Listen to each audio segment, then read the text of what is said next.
Basta mga sangkay, yung tutorial po na gagawin po natin ay itong dito sa part po ng pump tsaka itong thinner tank po.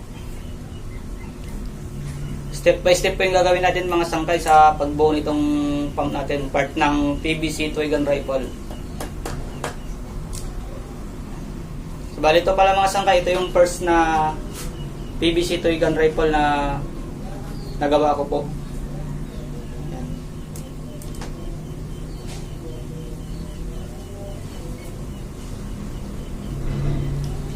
Bolt action po ito mga sangkay. Bago po lahat mga sangkay, huwag niyo pong kalimutan mag-subscribe, like and share, click the notification bell para updated po kayo sa mga tutorial na gagawin ko po. Yan. So bali, umpisa na po natin mga sangkay yung tutorial sa pagbuo ng pump po natin para dun sa PVC toy gun rifle. Bali ito mga sangkay, balloon pump po ito mga sangkay. Yan. Nabibili po ito sa mga Chinese product. 48 pesos po ang isa nito. Yan. Bali ito po mga sangkay, itong dulo na to, tatanggalin lang po natin to. Hindi po natin magamit ito. Yan. Ito lang po yung magamit natin.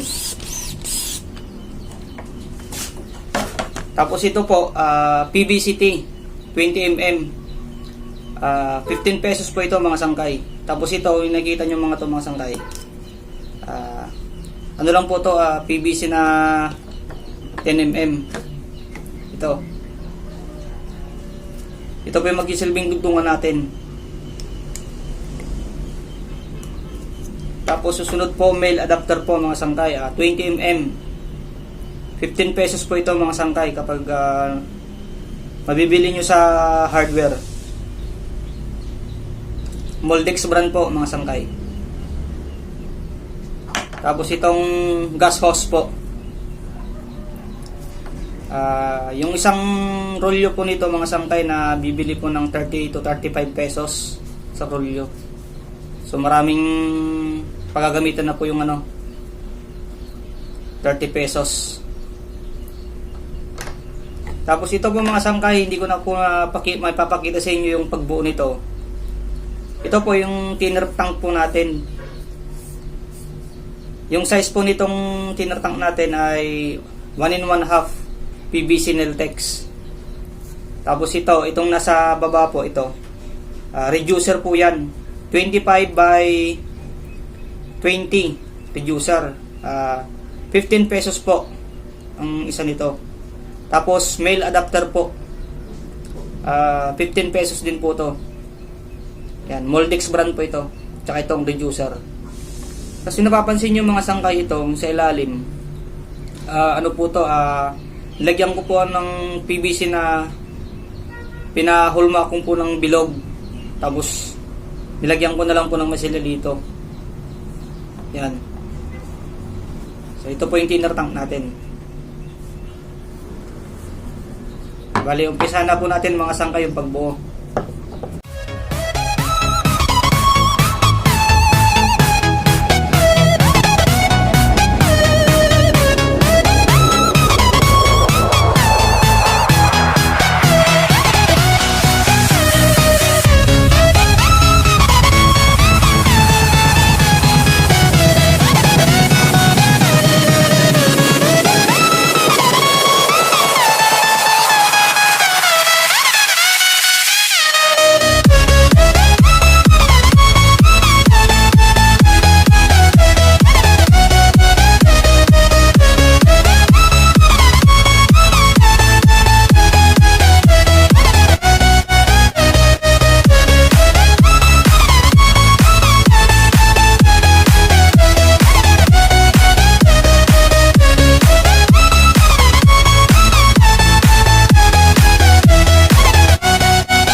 Yan, bali tapos na po mga sangkay.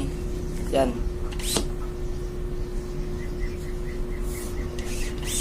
Correction lang po mga sangkay, sa pagsukat po ng ng hose natin, hindi po kailangan lubog na lubog yung yung hose sa thinner tank. Pag naglalagay po tayo ng thinner dito sa thinner tank natin, kukunti lang po. Kunwari po ganito lang karami. So bali yung hose po natin hanggang dito lang po angat. Kasi moist lang po yung kailangan umakyat papunta dun sa chamber natin. Hindi kailangan basa na basa. Kasi kapag nabasa po yung yung daluyan po ng kuryente dun sa chamber natin, magkukos po yun ng hindi pagputok. Kaya dun po nagkakaproblema yung tuigan natin kapag nababasa po yung igniter natin dun sa loob. So bali sukatan po natin mga sangkay. Hanggang dito lang po mga sangkay. Yan. So ikat natin mga sangkay.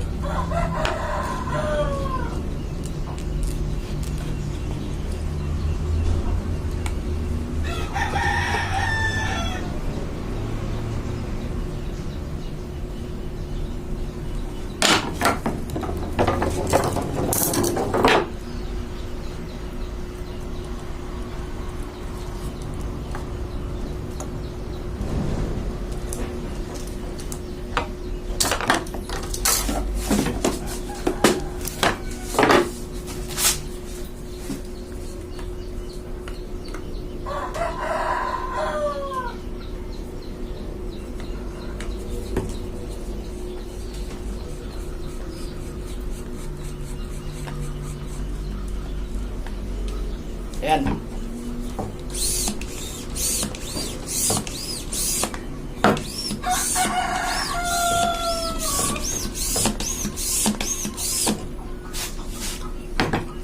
Tapos na yung pump natin mga sangkay. Inuulit ko po mga sangkay, huwag niyo pong kalimutan mag-subscribe, click the notification bell, like and share para updated po kayo sa mga tutorial po na i-upload ko po sa aking YouTube channel. Comment lang po kayo mga sangkay kung ano yung gusto nyo pong tutorial natin sa mga susunod na video po. Yan. Maraming salamat mga sangkay. God bless po sa ating lahat.